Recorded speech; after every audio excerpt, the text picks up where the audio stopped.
O Baba Vangi decenijama se govori gotovo sve.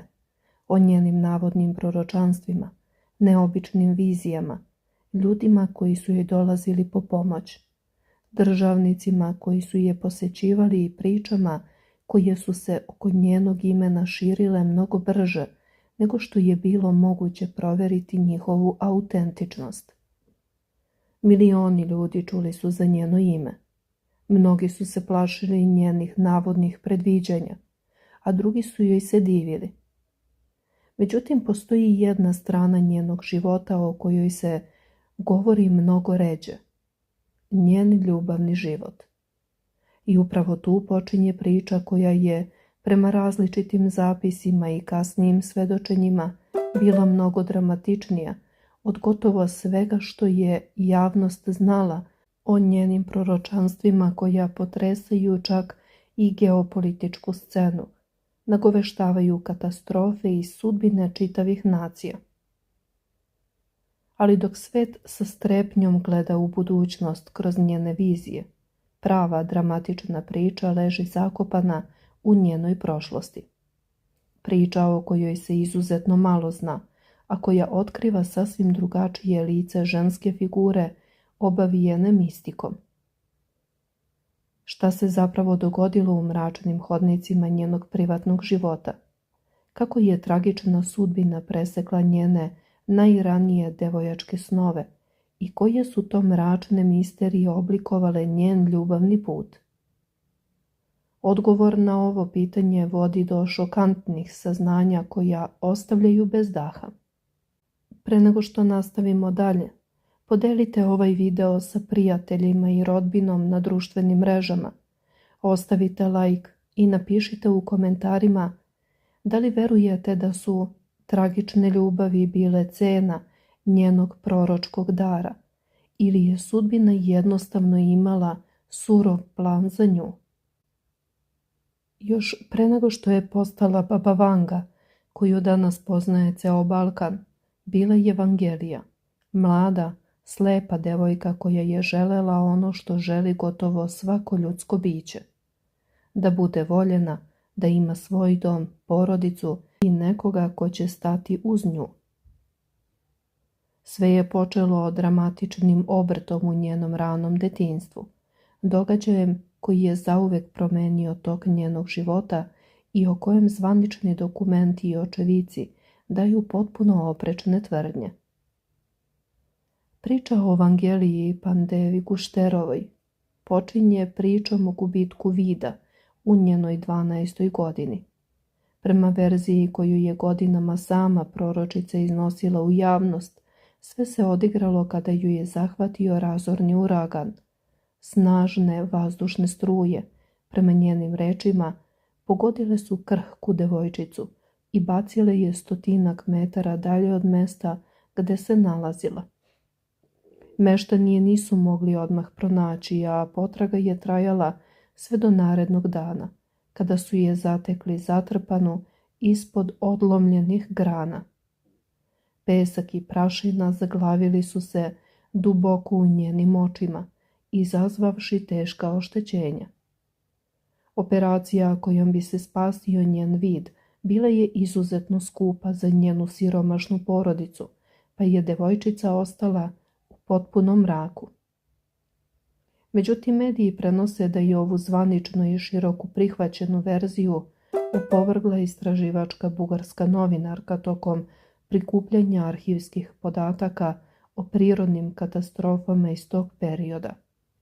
Nakon što je stupila u kontakt sa zvaničnom meteorološkom službom, utvrđeno je da tokom 1923. godine, kao ni tokom čitavih 20. godina prošlog veka, to područje nije pogodio nikakav tornado niti uragan. Stručnjaci navode da bi za takav fenomen bila potrebna brzina vetra od najmanje 180 km na sat, što u istorijskim meteorološkim zapisima tog regiona uopšte nije zabeleženo. Ovo otkriće otvara znatno mračnije poglavlje. Mediji izveštavaju o policijskom izveštaju iz 1923. godine koji pominje stravičan incident. Prema tim dokumentima lokalni stanovnici su pronašli mladu devojčicu, ne stariju od 12 godina, koju je otela, silovala i brutalno osakatila grupa muškaraca. Pored teških batina, napadači su joj brutalno iskopali oči, ostavivši je bez vida. Telo žrtve pronađeno je tek nekoliko dana kasnije. Navodi se da je porodica usled društvene sramote i strašne traume nikada nije mogla javno da prizna ovaj događaj, zbog čega je priča decenijama ostala pod velom tajne. Stručnjaci ističu da dodatnu potvrdu ove mračne teorije pruža i njena kasnija neplodnost, koja je predstavljala težak emotivni udarac tokom čitavog njenog života. Unutrašnja borba se nastavlja kada njena maćeha, uprkos teškim okolnostima, uspeva da ubedi Vanginog oca da je sa 15 godina pošalje na školovanje. Otišla je u internat, dom za slepe u Srbiji. Iscrpljena zlostavljanjem i teškim životnim udarcima, mlada Vanga je sama sebi dala čvrsto obećanje. Dokazat će svetu da je dostojna ljubavi, pažnje i topline. Upravo u tom internatu događa se preokret koji će obeležiti njenu mladost. Ustanova u Srbiji bila je prilagođena slepoj deci, gde su, pored osnova matematike i nauka, učili kako da se osamostale i prilagode svakodnevnom životu. Posebna pažnja bila je posvećena razvoju kreativnih veština, pa je Vanga ubrzo naučila da svira klavir i peva. Jednog dana njen glas čuje je mladić po imenu Dimitar, dok je prolazio pored muzičke sale i ostao potpuno očaran. U početku Dimitar je dolazio na časove samo kako bi slušao njeno pevanje. Vremenom njen glas mu je postao toliko blizak da ga je bez greške prepoznavao u punim školskim prostorijama. Nakon nekog vremena sakupio je hrabrost, prišao joj i predstavio se, čime je započelo prijateljstvo koje će ubrzo prerasti i u strastvenu i duboku ljubav. Ove emocije bile su Vangino potpuno otkrovenje. Misli o novom prijateljstvu nadvladale su sve njene dotadašnje patnje. Nežna osjećanja dvoje tinejdžera brzo su napredovala, a devojčice iz drugih razreda otvoreno su joj zavidele. Vanga više nije bila usamljena. Svakodnevno je dobijala male znakove pažnje, cveće na noćnom stočiću i sitne poklone. Ubrzo se počelo govoriti o svadbi.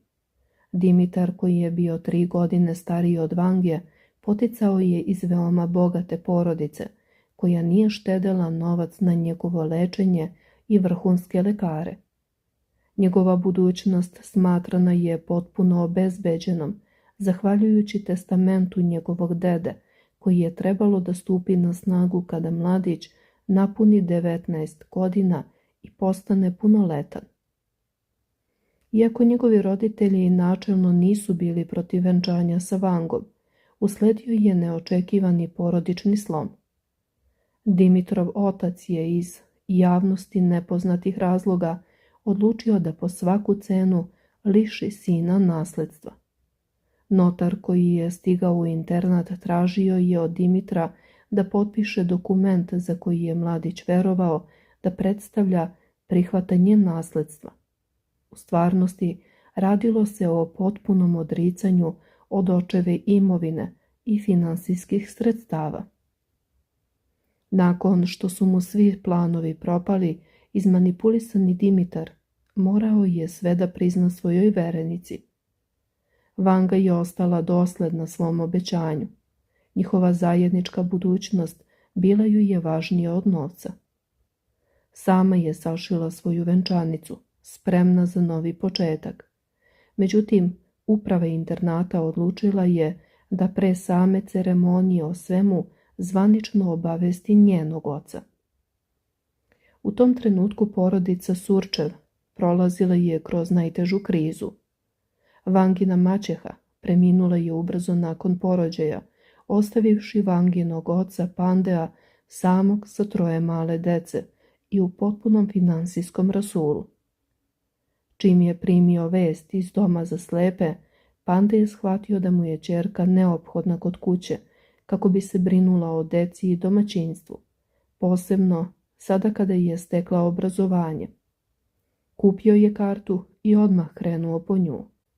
Svesni da im se sreća ruši, mladi par se odlučuje na očajnički korak – beg.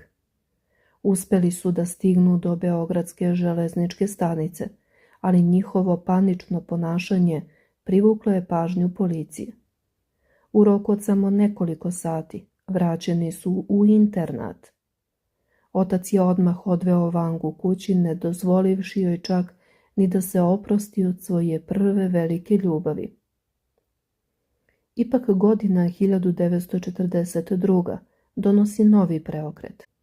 2 godine nakon što su počele da se manifestuju njene proročke sposobnosti, Vanga se udaje za čoveka po imenu Dimitar Gušterov, sa kojim ostaje u braku čitave 2 decenije.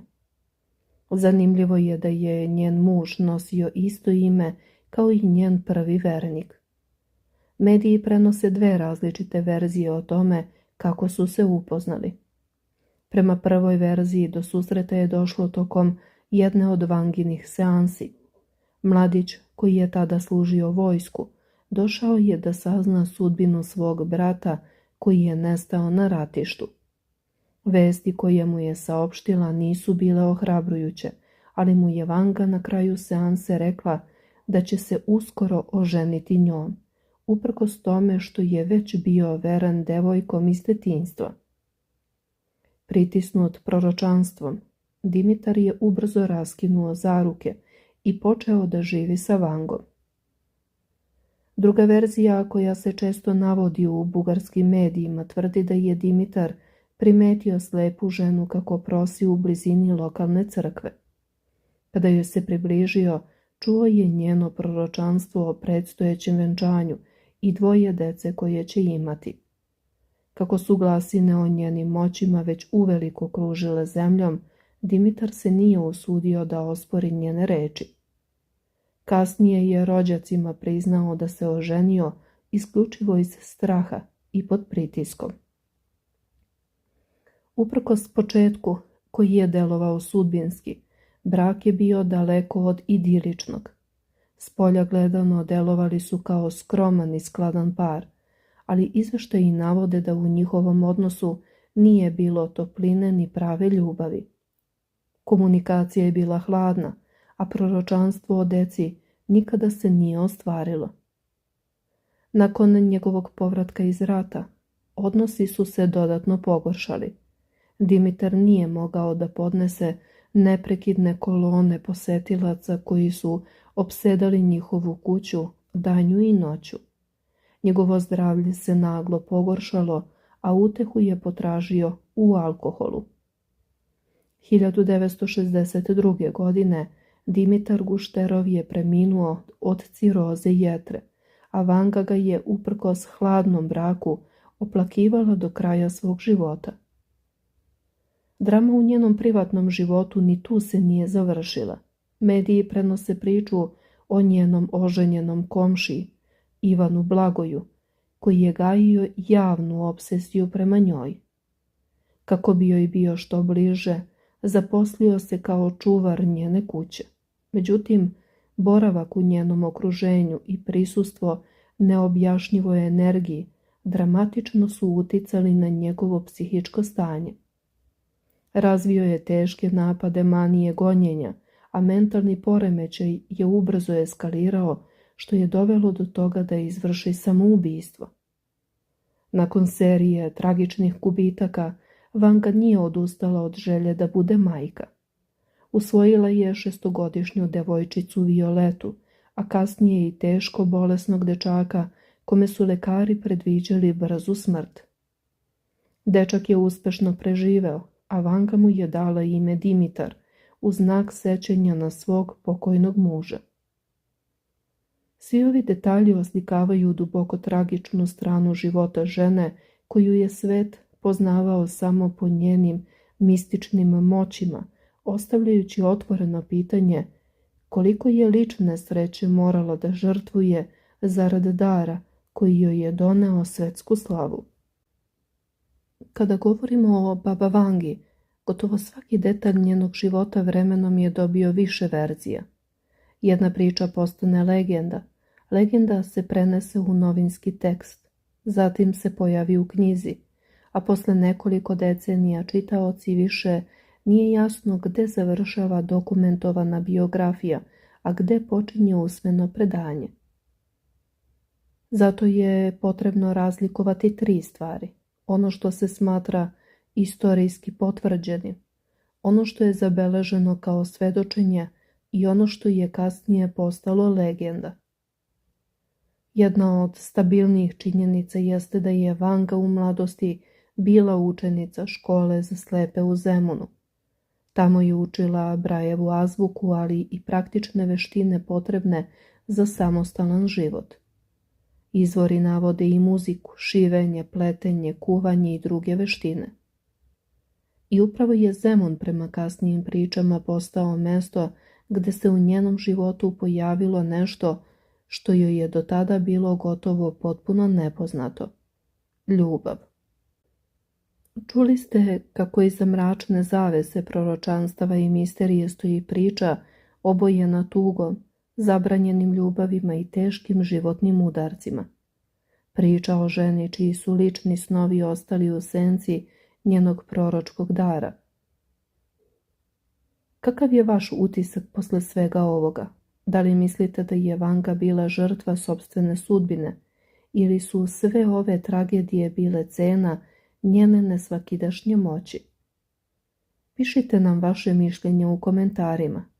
Pažljivo čitamo sve vaše odgovore i želimo da čujemo šta vi mislite. Ako vam se dopao ovaj video i želite još sličnih, neispričanih priča i dubokih analiza, lajkujte video kako bi ga videlo što više ljudi. Podelite ga sa prijateljima i rodbinom kako bismo čuli i njihovo mišljenje. I naravno zapratite kanal i kliknite zvonce kako ne biste propustili sljedeću šokantnu priču. Hvala vam na pažnji. Ostanite uz nas i vidimo se u sljedećem videu.